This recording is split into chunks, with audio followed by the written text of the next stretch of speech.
Hello दोस्तों, अनेक रंगों की दास्तान पेश करते हैं नया विवाह पार्ट 2। जब से नई पत्नी आई, लाला जी के जीवन में आश्चर्यजनक परिवर्तन हो गया।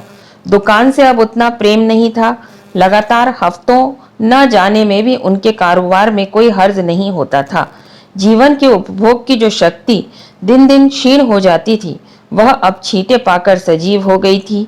सूखा पेड़ हरा हो गया था, उसमें नई नई कपोलें फूटने लगी थी। मोटर नई आ गई थी, कमरे नए फर्नीचर से सजा दिए गए, नौकरों की भी संख्या बढ़ गई थी।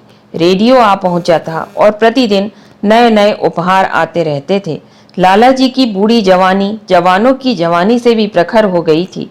उसी तरह जैसे बिजली का प्रकाश चंद्रमा के प्रकाश से ज्यादा स्वच्छ और मनोरंजक होता है। लाला जी को उनके मित्र इस रूपांतर पर बधाइयां देते, जब वे गर्व के साथ कहते, भाई हम तो हमेशा जवान रहे और हमेशा जवान ही रहेंगे। बुढ़ापा यहाँ आए तो उसके मुंह में कालिख लगाकर गधों पर उल्टा सवार करा के शहर से निकाल दें।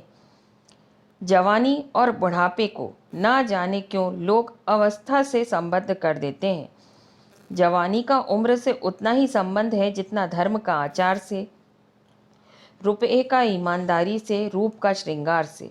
आजकल के जवानों को आप जवान कहते हैं, उनकी 1000 जवानियों को अपने 1 घंटे से भी ना बदलूंगा।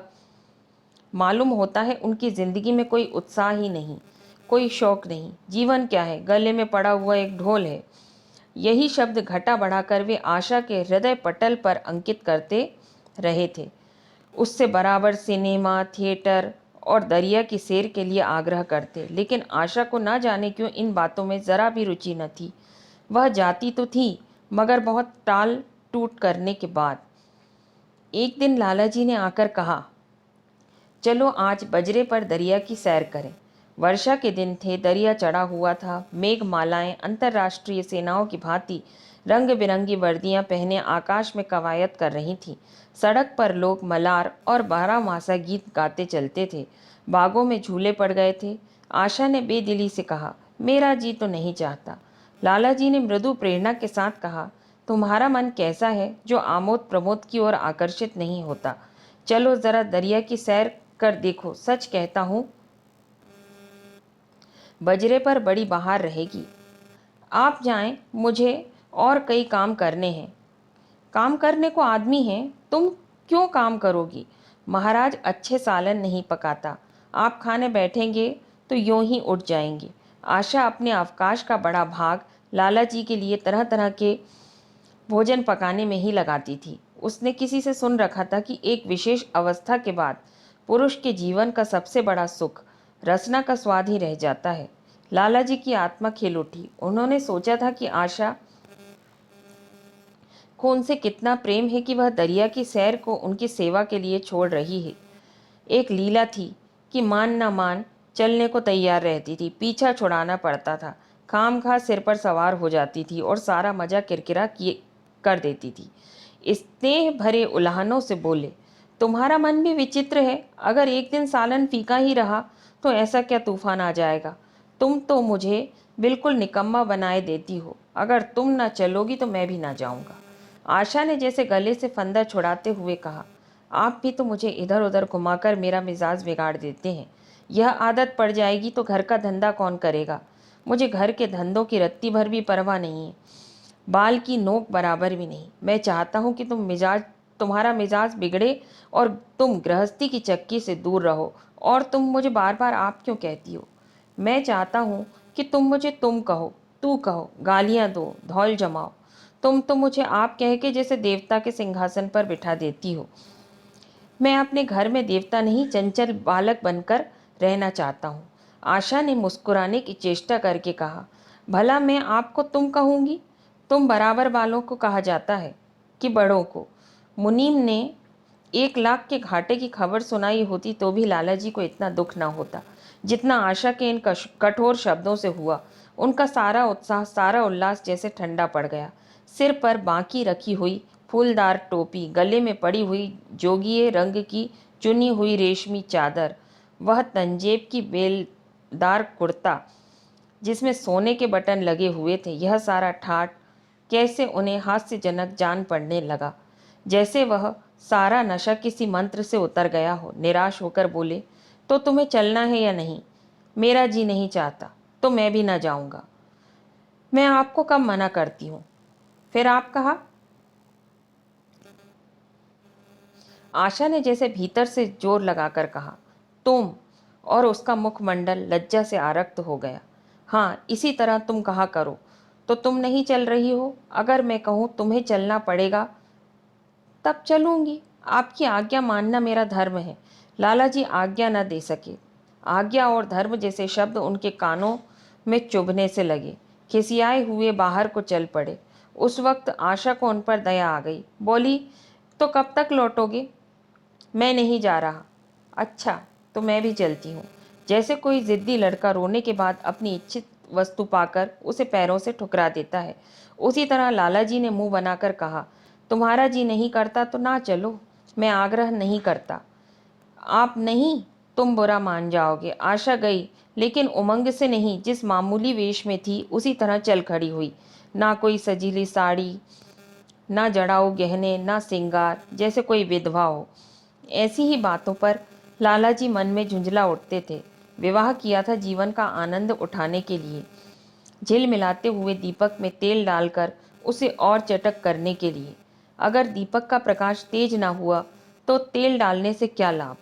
ना जाने इसका मन क्यों इतना शुष्क और नीरस है, जैसे कोई ऊपर ऊसर का पेड़ हो। कितना ही पानी डालो उसमें हरी पत्तियों के दर्शन न होंगे।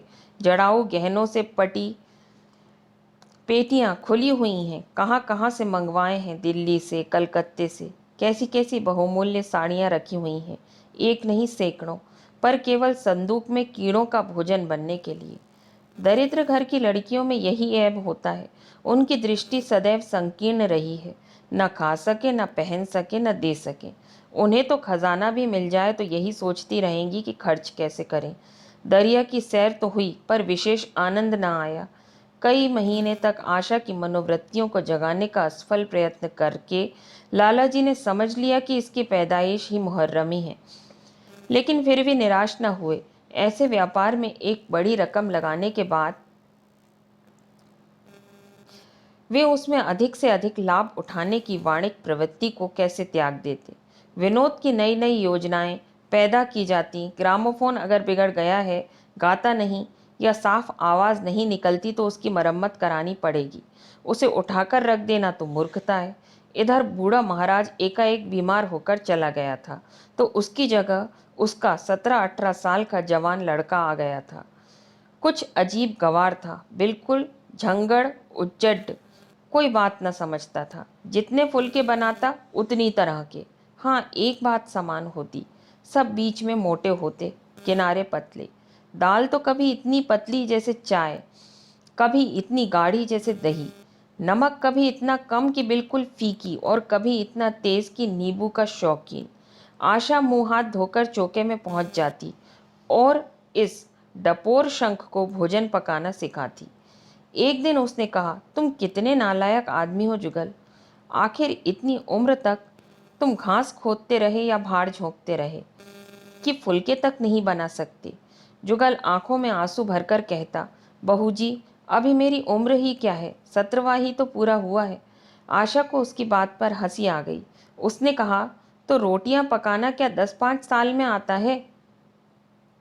आप 1 महीना सिखा दें बहू जी, फिर देखिए मैं आपको कैसे फुलके खिलाता हूँ।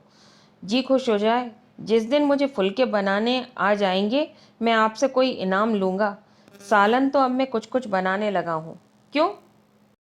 तो दोस्तों, अगर आपको हमारी कहानी पसंद आई हो तो इस वीडियो को लाइक करें, शेयर करें और हमारे चैनल को सब्सक्राइब करें।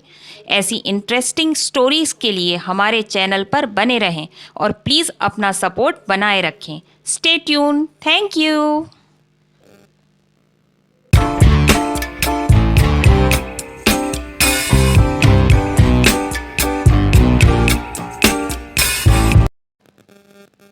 हेलो दोस्तों, अनेक रंगों की दास्तान पेश करते हैं नया विवाह पार्ट 3। आशा ने हौसला बढ़ाने वाली मुस्कुराहट के साथ कहा, सालन नहीं, वो बनाना आता है। आजकल अभी कल ही नमक इतना तेज था कि खाया ना गया, मसाले में कचांधा आ रहा था। जब मैं सालन बना रहा था तब आप कब थी यहाँ? अच्छा, तो मैं जब यहाँ बैठी रहूंगी तब तुम्हारा सालन बढ़िया पकेगा। आप बैठी रहती हैं तो मेरी अकल ठिकाने रहती है। आशा को जुगल की इन भोली बातों पर खूब हंसी आ रही थी। हंसी को रोकना चाहती थी पर वह इस तरह निकल पड़ती थी जैसे भरी बोतल उड़ेल दी गई हो। और मैं नहीं रहती तब? तब तो आपके कमरे के द्वार पर जा बैठता हूँ, वहां बैठकर अपनी तकदीर को रोता हूँ। आशा ने हंसी रोककर पूछा, क्यों रोते हो? यह ना पूछिए बहू जी, आप इन बातों को नहीं समझेंगी। आशा ने उसके मुंह की ओर प्रश्न की आंखों से देखा। उसका आशय कुछ तो समझ गई पर न समझने का बहाना किया। तुम्हारे दादा आ जाएंगे तब तुम चले जाओगे। और क्या करूंगी बहू, और क्या करूंगा बहू जी? यहाँ कोई काम दिलवा दीजिए तो पड़ा रहूंगा। मुझे मोटर चलाना सिखवा दीजिए, आपको खूब सैर कराया करूंगा। नहीं नहीं बहू जी, आप हट जाइए, मैं पतीली उतार लूंगा। ऐसी अच्छी साड़ी है आपकी, कहीं कोई दाग पड़ जाए तो क्या हो। आशा पतीली उतार रही थी। जुगल ने उसके हाथ से संसी लेनी चाहिए। दूर रहो, फूहड़ तो तुम हो ही। कहीं पतीली पांव पर गिरा ली तो महीनों झीकोगे। जुगल के मुख पर उदासी छा गई। आशा ने मुस्कुराकर पूछा, क्यों? मुंह क्यों लटक गया सरकार का? जुगल रुआंसा होकर बोला, आप मुझे डांट देती हैं बहू जी, तब मेरा दिल टूट जाता है। सरकार कितना ही घुड़के, मुझे बिल्कुल ही दुख नहीं होता। आपकी नज़र कड़ी देखकर मेरा खून सर्द हो जाता है। आशा ने दिलासा दिया, मैंने तुम्हें डांटा तो नहीं, केवल यही तो कहा कि कहीं पतीली तुम्हारे पांव पर गिर पड़े तो क्या हो। हाथ ही तो है, आपका भी है, कहीं आपके हाथ से छूट पड़े तो। तभी लाला डंगामल ने रसोई के द्वार पर आकर कहा, आशा जरा यहाँ आना, देखो तुम्हारे लिए कितने सुंदर गमले लाया हूँ, तुम्हारे कमरे के सामने रखे जाएंगे। तुम यहाँ धुएं धाकड़ में क्यों हालाकान होती हो? इस लड़के से कह दो कि जल्दी महाराज को बुलाए, नहीं तो मैं कोई दूसरा आदमी रख लूंगा। महाराजों की कमी नहीं है, आखिर कब तक कोई रियायत करे। गधों को जरा भी तमीज नहीं आती। सुनता है जुगल, लिख दे आज अपने बाप को। चूल्हे पर तवा रखा हुआ था। आशा रोटियां बेलने में लगी थी। जुगल तवे के लिए रोटियों का इंतजार कर रहा था। ऐसी हालत में भला आशा कैसे गमले देखने जाती? उसने कहा, जुगल रोटियां टेढ़ी मेढ़ी बेल डालेगा। लाला जी ने कुछ चिढ़कर कहा, अगर रोटियां टेढ़ी मेढ़ी बेलेगा तो निकाल दिया जाएगा। आशा ने अनसुनी करके बोला, 10-5 दिन में सीख जाएगा, निकालने की क्या जरूरत है। तुम आकर बतला दो गमले कहाँ रखे जाएं। कहती तो हूँ रोटियां बेलकर आती हूँ। नहीं, मैं कहता हूँ तुम रोटियां मत बेलो। आप तो खामखा जिद करते हैं। लाला जी सन्नाटे में आ गए। आशा ने कभी इतनी रुखाई से उन्हें जवाब न दिया था, और यह केवल रुखाई न थी, इसमें कटुता भी थी। लज्जित होकर चले गए। उन्हें ऐसा क्रोध आ रहा था कि इन गमलों को तोड़कर फेंक दें और सारे पौधों को चूल्हे में जल डाल दें। जुगल ने सहमे हुए स्वर में कहा, आप चली जाएं बहू जी, सरकार बिगड़ जाएंगे। बको मत, जल्दी जल्दी फुलके सेको, नहीं तो निकाल दिए जाओगे। और आज मुझसे रुपए लेकर अपने लिए कपड़े बनवा लो। भिकमंगों की सी सूरत बनाए घूमते हो, और बाल इतने क्यों बढ़ा रखे हैं? तुम्हें नाई भी नहीं जुड़ता? जुगल ने दूर की बात सोची।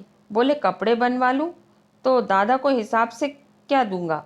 अरे पागल, मैं हिसाब नहीं देने को कहती, मुझसे ले जाना। जुगल काहिलपन की हंसी हंसा। आप बनवाएंगी तो अच्छे कपड़े ले लूंगा। खद्दर के मलमल का कुर्ता, खद्दर की धोती, रेशमी चादर, अच्छा सा चप्पल। आशा ने मीठी मुस्कान से कहा, और अगर अपने दाम से बनवाने पड़े? तब कपड़े ही क्यों बनवाऊंगा। बड़े चालाक हो तुम। जुगल ने अपनी बुद्धिमत्ता का प्रदर्शन किया। आदमी अपने घर में सूखी रोटियां खाकर सो रहता है, लेकिन दावत में तो अच्छे अच्छे पकवान ही खाता है। यदि वहां भी रूखी रोटियां मिले तो वो दावत में जाए ही नहीं। यह सब मैं नहीं जानती। एक गाढ़े का कुर्ता बनवा लो और एक टोपी ले लो। हजामत के लिए 2 आने पैसे ऊपर से ले लो। जुगल ने मान करके कहा, रहने दीजिए, मैं नहीं लेता। अच्छे कपड़े पहनकर निकलूंगा तब तो आपकी याद आएगी, सड़ियल कपड़े पहनकर तो और जी जलेगा। तुम स्वार्थी हो, मुफ्त के कपड़े लोगे और साथ ही बढ़िया भी। जब यहाँ से जाने लगूं तब आप मुझे अपना एक चित्र दे दीजिएगा। मेरा चित्र लेकर क्या करोगे? अपनी कोठरी में लगाऊंगा और नित्य देखा करूंगा। बस वही साड़ी पहनकर खिंचवाना जो कल पहनी थी, और वही मोतियों की माला भी। मुझे नंगी नंगी सूरत अच्छी नहीं लगती। आपके पास तो बहुत गहने होंगे, आप क्यों नहीं पहनती? क्यों, तुम्हें गहने अच्छे लगते हैं? बहुत। लाला जी ने फिर आकर जले हुए मन से कहा, अभी तक तुम्हारी रोटियां नहीं पकी जुगल। अगर कल से तूने अपने आप अच्छी रोटियां न पकाई तो तुझे निकाल दूंगा। तो दोस्तों, अगर आपको हमारी कहानी पसंद आई हो तो इस वीडियो को लाइक करें, शेयर करें और हमारे चैनल को सब्सक्राइब करें। ऐसी इंटरेस्टिंग स्टोरीज़ के लिए हमारे चैनल पर बने रहें और प्लीज़ अपना सपोर्ट बनाए रखें। Stay tune. Thank you.